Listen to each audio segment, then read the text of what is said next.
Hola, buenas tardes. Antes de comenzar, me gustaría dar las gracias a nuestro alcalde aquí presente, Jorge Vázquez, y a nuestra concejala de Cultura, Ana Belén Cabañas, por traer a la biblioteca la inauguración de la 9ª Semana Cultural en Santa Marta. Una vez expresado nuestro agradecimiento, vamos a comenzar con una pequeña pero gran introducción de lo que es la biblioteca. Una biblioteca puede definirse estrictamente como un lugar donde se guardan libros. Sin embargo, en la actualidad este concepto ha cambiado y ya se pueden afirmar que la biblioteca es un lugar de encuentro entre los usuarios que vienen a ella y la información que quieren coger o esos libros que quieren leer. Desde 1997 se viene celebrando el Día de la Biblioteca el 24 de octubre. La biblioteca en sí tiene 4.000 años de historia. En sus orígenes se consideraban más archivos que bibliotecas. Nacieron en los templos de las ciudades mesopotámicas, donde tuvieron, en principio, una función conservadora, sobre todo a nivel religioso. Los primeros documentos se escribían en unas tablillas de barro, no era muy cómodo, pero esto ha servido para que lleguen a nuestros días. En el antiguo Egipto también existían bibliotecas, en la antigua Grecia también existían, donde alcanzaron un gran desarrollo.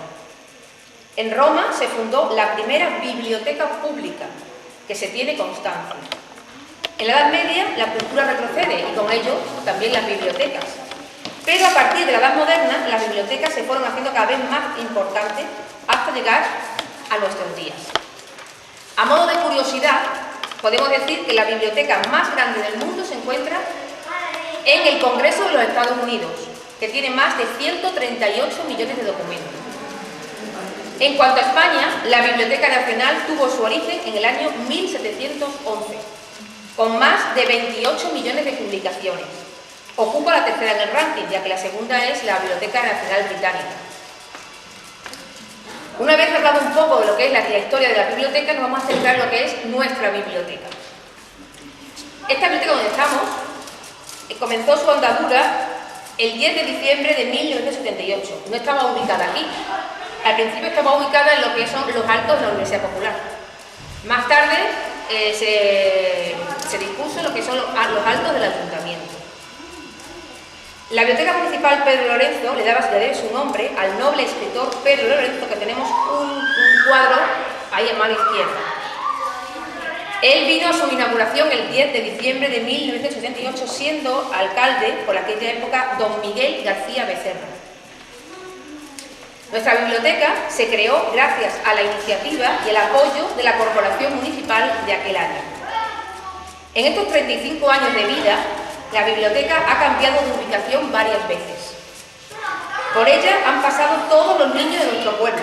Todos tenemos un recuerdo de ella. Ella nos ha dado cultura y libros. En ella nos hemos refugiado cuando queríamos leer, pero no sabíamos el qué. Actualmente la biblioteca goza de muy buena salud, ya que contamos con 1.824 personas entre adultos y niños. Y el último libro registrado hace el número 10.099, lo que debemos de sentirnos orgullosos en tener una biblioteca en un pueblo de 4.500, 4.600 habitantes con este gran número de libros. Se hacen numerosas actividades para fomentar la lectura, el compañerismo y sobre todo que veamos a la biblioteca como un lugar cercano al que pueda asistir todo el mundo. Tenemos varias salas, aquí debajo tenemos lo que es la sala de novela, la sala infantil, arriba tenemos 3 salas, la sala de ordenadores, que contamos con 4 ordenadores, la sala de lectura 1 y la sala de lectura 2. Todos los años hacemos diversas actividades, todos los meses tenemos algo. El mes del carnaval, de navidades, de Halloween, de la poesía, de San Valentín, todo. Y mi primer objetivo es que cada vez vengan más niños a la biblioteca, porque aunque nada más que vengan a pintar, a colorear, a hablar con el compañero, siempre tendremos un recuerdo de ella y siempre cogemos, aunque sea un libro. Si un niño coge un libro, mañana cogerá otro y al día siguiente otro, tendremos cada vez más usuarios. Y nada más. Muchas gracias por su atención y por venir. Gracias.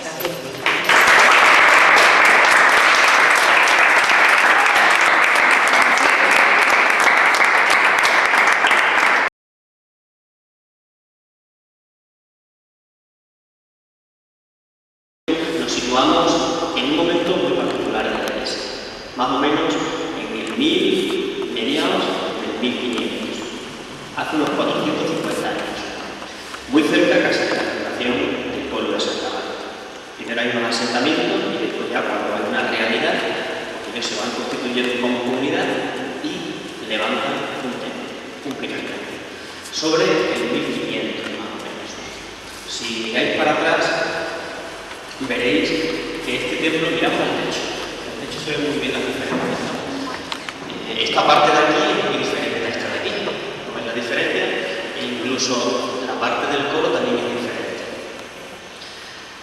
Esta capilla lateral es diferente a esta capilla lateral. El mismo arco y demás ya lo diferencia. Pero si lo que primero es, pues sencillo, ¿no? Que es la parte del par. Estos tres arcos que están aquí, pintados que vamos a meter en lo que es se llama Bartolomé Hernández Muerto. Está encargado de la catedral de Santiago de Compostela. Es una persona bastante influyente y bastante importante. Y gracias a su legado, a lo que hizo, y sobre todo a la fundación que dejó, se fueron haciendo las cosas, podríamos decir, de más valor que tenemos en el mundo. Desde la platería, toda la platería que se hizo dentro de la fundación, las cosas buenas de plata que tenemos son de 1760, 1750, y la hacen precisamente los plateros de Almendralejo. La platería. El dueño de la platería pero las piezas más importantes son la cruz parroquial, está tallada para esta parroquia, los símbolos de Santa Marta, San Bautista, etcétera. Los ternos de candelabro que van por la cruz, el sagrario, el portaviático, la custodia y ¿qué más en esa época tenemos? Las crisperas que vayan para el bautizo, todo eso es de 1750. Lo seguimos utilizando también, son cosas originales de nuestra parroquia. Entonces, esa fundación fue una fundación muy importante. Ellos, como corresponde a la época, hacen un tipo de arte que tiene que ver mucho con el Concilio de Trento. Sabéis que el Concilio de Trento fue un momento muy importante en la Iglesia. La Iglesia, de alguna manera, se divide. Los protestantes por un lado, los católicos por otro. Y la Iglesia, para reafirmar un poco sus convicciones, especialmente lo referente con la Eucaristía, quiere poner de manifiesto tanto la devoción a los santos como la devoción a la Eucaristía, especialmente. Los protestantes piensan que después, en un principio, celebraban la Eucaristía, en el Nancreo. Pero ellos decían que después de la Eucaristía no había presencia real del Señor en formas. Si os fijáis, todos los retablos tienen sagrarios, todos. E incluso, no solamente tienen sagrarios, sino que tienen un manifestador. Porque antes no todo el mundo convocaba habitualmente, sino que venía al Santísimo y eso era una manera de comunión espiritual. Santa Teresa de Jesús comulgó muy poquitas veces, pero vino al Señor mucho. Por eso, en los retablos, en la Virgen de los Dolores, tenéis el sagrario abajo y una especie de caja redonda arriba. Esa caja redonda, si se abre, se forma lo mismo que tenemos en la Virgen del Pilar. Eso se llama un manifestador. Ahí se ponía la custodia. Abajo se cerraba y se abría. Lo mismo en los retablos laterales. Ahí tenéis un sagrario. Tenemos, pero antiguamente se celebraba en todos los materiales. Se celebraba siempre en latín y en espalda del pueblo. Como la iglesia es otro concilio, pues las cosas cambian. Si entráis ahora en una iglesia moderna, no la encontraréis así. Ninguna iglesia moderna se hace así, porque corresponde a otra manera de pensar y de ser religioso. Por eso tenemos por ejemplo la latín, porque antiguamente se celebraba de espalda, ahora se celebra de cara al pueblo y en lengua castellana, en lengua española, para que la gente participe y esté un poco más atenta a lo que se va haciendo en la Eucaristía. Esto, por supuesto, es actual, es lo más actual que tenemos en el templo, porque antiguamente se celebraba en altar del retablo, en todo, pero especialmente en el altar del retablo. Como había muchos curas, cada uno celebraba en un altar. El altar del retablo mayor era para el párroco, después los vicarios parroquiales,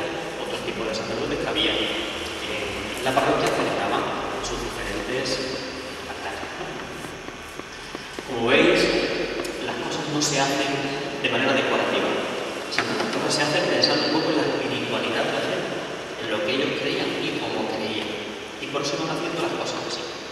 Por eso los retablos, todos los posteriores a los retablos barrocos, especialmente, todos tienen el sagrario en el centro, para significar la presencia de la Eucaristía. Cuando tienen un manifestador es para reafirmar la presencia de la Eucaristía, muchas veces en contra de la reforma protestante. Es decir, nosotros somos católicos, a diferencia de los protestantes, ¿no? Ahí tenemos los cuadros ¿no? Pensar que la catequesis es un movimiento conceptual, igual que la gente de la catequesis. La gente únicamente escuchaba la vida de los santos en las celebraciones y si alguien en casa, sus padres, su familia, era a veces lo único que tenía. Por eso tiene que ser muy expresivo, lo cual no tiene que manifestar un poco lo que significa. Vamos a empezar a explicar cosas, estamos un poco situados, ¿no? Entonces, nos metemos un poco en la historia, sabemos que el templo está hecho en varias fases, ¿no? La primera esta sobre 1500 y a la par de esa fundación, de la que funda Bartolomé Hernández Bueno, que muere en mayo de 1608, él deja un gran legado a la parroquia de Santa Marta. Deja fincas, viñas, deja un libro de fábrica que se llama, se van contando todas las cosas, ¿no? Pues donde se pueden ver la riqueza que tenía la parroquia de Santa Marta. Todo eso repercutía en las personas que trabajaban en la fábrica parroquial, que se llamaba, y lo demás repercutía en el cielo. Con la desamortización de Mendizábal, los bienes se le quitaron a la iglesia en un principio para dárselo a los más pobres, pero se lo pusieron más barato a los más ricos, ¿no? Y entonces los ricos tuvieron más tierra y los pobres se quedaron sin nada, porque al menos tenían para comer por una parte para ellos, ¿no? Y lo demás repercutía sobre el templo, que en definitiva era también para todos, ¿no? Pero desaparecieron todos los bienes eclesiásticos, menos los templos, atrios y lo que estuviera abierto. Todo lo demás desapareció. Este hombre hizo una gran obra, porque no teníamos más dinero para hacer, y ya de los donativos particulares no se puede hacer nada de esto, ¿no? Sobre todo en aquella época que la gente no tenía dinero. En esa cabeza incluso lo que más se manejaba era el trueque. Yo te hago una silla y me das a mí 2 litros de leche. Nada, ¿no? No se utilizaba. Este hombre deja un legado y con ese legado se van a hacer cosas. Lo primero que se hace es todo el tema de batería, santos, todo eso se va a hacer. ¿Cuáles son las baterías? Ya lo he comentado. Y sobre todo 3 imágenes. La de Santa Marta, la de San Lázaro, está aquí, y la de María, la hermana de Marta y de San Lázaro, que tampoco está aquí porque la están estudiando está en los talleres de seguimiento. Nos llevamos el domingo para que la vean, ¿no? Entonces, esas 3 imágenes, junto con la de San Bartolomé, que tenemos allí, las manda, lo deja escrito en su testamento. Era una de las cosas que quería que imágenes son del siglo XVII, como mucho, de 1608 a 1650, como mucho, son muy antiguos, ¿no? Son de las más antiguas que tenemos en la parroquia sagrada, por lo menos de las que conocemos que son más antiguas. No sabemos datación, o sea, podemos hablar de lo que pensamos, pero lo único que tenemos datado es eso, ¿no? Después también en el libro de fábrica han aparecido algunos detalles, ¿no? Sobre las imágenes, ¿no? Por ejemplo, la del Cristo, de ahí arriba, se llama el Cristo de las Penas. Y ese Cristo no estaba originalmente aquí en el tabla, sino que estaba aquí donde está la Virgen de los Dolores. Ese era su sitio original. No sabemos en qué retablo, lógicamente, en ese retablo. Ese retablo no cabe en ese retablo.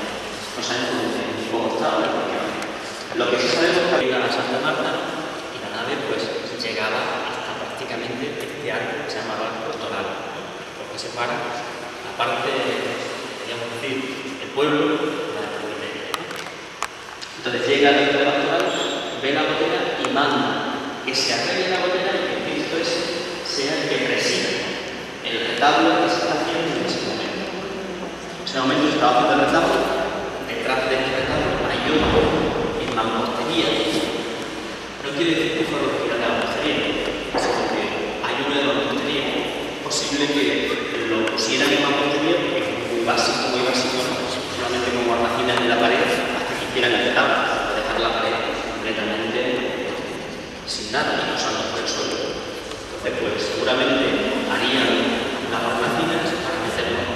los santos, las pinturas que tienen, son pinturas muy sencillas, muy básicas, son pinturas murales que se llaman, y están pintados sobre la pared. Hay una pintura, simulándolo con una imagen, que pone Santa Bárbara, lo que nos puede dar a entender el origen minero de Santa Bárbara, porque Santa Bárbara es la patrona de los mineros. Ahí pone Santa Bárbara, un poquito así que no se entiende, pero se ve bien que pone Santa Bárbara. Ahí tenemos un dato de que esto de las minas es algo de hace mucho tiempo. Santa Bárbara, pues ya con la explotación minera vivía el Lugo, pero decía que porque si no Santa Bárbara no tenemos ninguna imagen, no se ha conservado nada de Santa Bárbara. Esto es, podríamos decir, una suposición, tenemos nada notado, es verdad. Se compraron los santos, la platería, y se mandó a hacer esta capilla del retablo. Esta capilla era prácticamente un mausoleo para este hombre, para Bartolomé Hernández, Santa Catalina, y se dijo como vino a parar ahí. Y dijo que se hiciera al frente de la sacristía, que esa capilla antiguamente era la sacristía, esa capilla donde está el terreno. Y que se hiciera aquí igual se llama fundador de la capilla. Lo tenemos arriba, es una imagen. Ya sabéis que se mandó a hacer con estos tres, pero no quiere decir que sean igual. Son parecidas, pero no son iguales, ¿no? Es una imagen de mucho valor. Está repintada, es decir, los colores que veis no son los originales. No sabemos cuándo se repitió. No está más pintada, pero está vuelta a la, ¿no? Tiene una cara, uno de los pies, una cara esa que le han quitado un poco de su pintura para ver la que está debajo. Si os fijáis, en el pie izquierdo tiene una especie de franja donde se ven los colores originales. Lo hizo Bellas Artes, que se lo llevó a una exposición de los meridios, y se conoce que le gustaría mucho ponerlo en su estado original, que simplemente lo limpian, pero está bien con eso. Pero es una imagen de bastante valor, junto con las otras tres. Así que la exposición de retablo que fue la obra maestra de la parroquia. Es un retablo muy particular. Si os fijáis, los retablos laterales son muy diferentes. El retablo más antiguo que tenemos ahora mismo aquí es de las Marinas. Ese es el más antiguo que tenemos. Ese es el más antiguo. Después vienen estos dos del siglo VII y ya son del siglo V, estos dos. O sea, el tercer retablo y este que tenemos aquí. Como lo que veis dorado no es pintado. Algunas cosas están pintadas, no están pintadas, pero lo que está debajo no es dorado, es oro no oro, pero no mucho quilates, son láminas muy finitas de oro. No es más de 168, termina de hacer esta reforma. Y ya el barroco va pasando, como decía antes, a la gente le va gustando otra manera de pensar, otra manera de ponerse en contacto. Y va entrando una corriente espiritual que es la corriente renacentista. Pero la corriente renacentista no le gustan las cosas tan recargadas, le gusta más tablos de la Cuadratura del Sur, como el de San Bartolomé, son más clásicos, ¿no? Parece que son como clásicos. Le gusta las obras de las más clásicas, son parece que son muy bonitas, pero su arte siempre ha sido el barroco, el barroco, ¿no? Entonces quieren hacer una cosa que se parezca al barroco, pero que no sea tan recargada como el barroco. Y se les ocurre, es una técnica, hacer un retablo barroco tardío. ¿Cómo consiguen hacer ese efecto de que esté recargado y a la vez no esté tan lleno de cosas? Haciendo las piezas todas diferentes. Este retablo no tiene ninguna pieza igual. Parece así, igual ninguna. Entonces es lo que le caracteriza y lo que le da tanto valor a este retablo. Si os fijáis, da la sensación que está muy... Incluso se han perdido la mayoría de los espejos. Fijaos que todas las barandillas han lleno de espejos. Lo que quedan se ha oxidado por la parte de atrás y hace ese aspecto como si se estuvieran estropeados. Algunas piezas se han sustituido nuevas para intentar. Me parece que queda una todavía, esta de aquí, de la primera, de la derecha, todavía me queda. Para sobre todo lo que es la parte frontal, todo eso va junto con el Martín Núñez Barrero, que le conocía con el apodo de El Viejo. Hace solamente 3 retablos de su vida. Uno es el de Barcarrota, este fue el segundo, y el de la Concatedral de Santa María la Mayor, antes de esa concatedral. De los 3 retablos, este es el mejor de todos. Si conocéis los 3 retablos, el de Santa María prácticamente es muy pequeñito. Es bastante más pobre que este, muy parecido, igual que el de Barcarrota. El estilo es muy parecido. Y el retablo se hace expresamente para Santa Marta. No se copia de otro lado. La simbología del retablo así nos lo dice. Por un lado tenemos el dragón. Si os fijáis en la parte de arriba del retablo, a la izquierda, vemos el dragón, que simboliza a Santa Marta. A este lado de aquí tenemos el aceite, que simboliza también a Santa Marta. Son los 2 símbolos de la patrona. Y después, al lado del dragón, en la siguiente calle, si os fijáis, tenemos que fijar en el dragón. Al lado del dragón, en la siguiente calle, hay una J. En la talla, no veis que hace una especie de J, un signo de la H. ¿No lo veis? Jesús, hombre, y en la siguiente calle hay una S. Jesús, hombre y Salvador. Jesús, hombre y Salvador. Si esta parroquia... después, en la parte principal, tenemos las imágenes de San Lázaro. Aquí, si recordáis, San Lázaro está vestido de obispo con una calavera en la mano, signo de la resurrección. Cristo resucita a Lázaro después de que llevan 4 días, hermano de Santa Marta. Es obispo porque, según la tradición, cuando Jesucristo resucita, los judíos no pueden ver a San Lázaro, porque era signo de que Jesucristo era el resucitado. Porque Lázaro resucita y sigue viviendo a toda la gente. Santa Marta mata con agua bendita, la cetro y el dragón, y a su hermano lo hace con el dragón. Esa es una leyenda. Viene a significar un poco el triunfo del bien sobre el mal. Las leyendas en aquella época eran un poco como parábolas, para que la gente entendiera lo que significaba que había que vencer el mal con el bien. Un poco de bien. En Europa, especialmente en Francia y en España, Santa Marta se simboliza así. En Europa, Santa Marta se simboliza con el dragón y con la cetro. Se simboliza especialmente con un cántaro de agua o con algo. Que Santa Marta es la que está afanada, fregando, preparando la mesa, mientras que María, su hermana, estaba luciendo el Señor. Si vais a Tierra Santa, siempre veis. Santa Marta está afanada con el mundo, ¿no? Y María se representa lo que siempre es. Pero en Europa sus signos son esos, el dragón y el aceite, ¿no? Después está la imagen de San Pedro y San Juan Bautista. Es una combinación muy especial, que siempre me llamó la atención, porque generalmente San Pedro siempre va con San Pablo. Generalmente siempre como la pareja de los reyes de ¿no? Son 2 pilares de la iglesia, ¿no?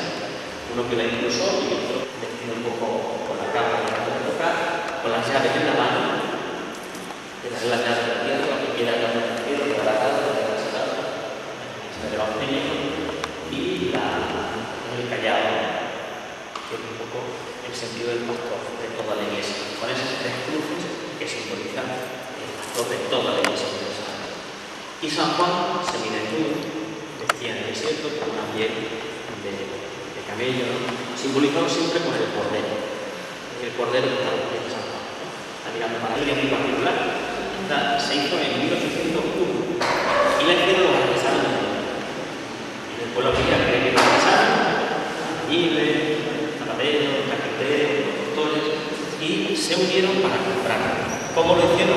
Se iban de caza, está todo documentado. Se iban de caza y vendiendo la caza, vendían la caza y hasta que no consiguieron tener suficiente dinero, no la compraron, no la hicieron. Pero lo hicieron los artesanos del pueblo con el dinero de la caza. Es curioso. Más tenemos dos artesanos que participaron tanto en la caza como en la compra, sancionados, ¿no? Es una lista muy bonita. Una talla. La columna es, bueno, será un poco más, que no hemos sido capaces de encontrar dónde fue el plan. Lo que pasa es que estaba metida dentro. Al comprar el pilar, lo compramos hace unos 4 años más o menos, ya lo tuvimos que sacar, claro,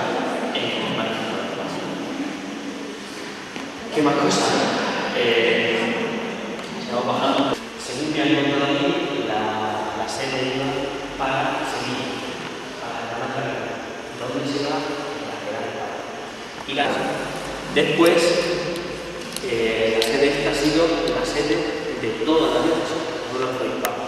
Cuando se constituyó nuestra diócesis, pasó de ser diócesis a archidiócesis, nuestro obispo de ser obispo a arzobispo, y a ser la cabeza de la provincia eclesiástica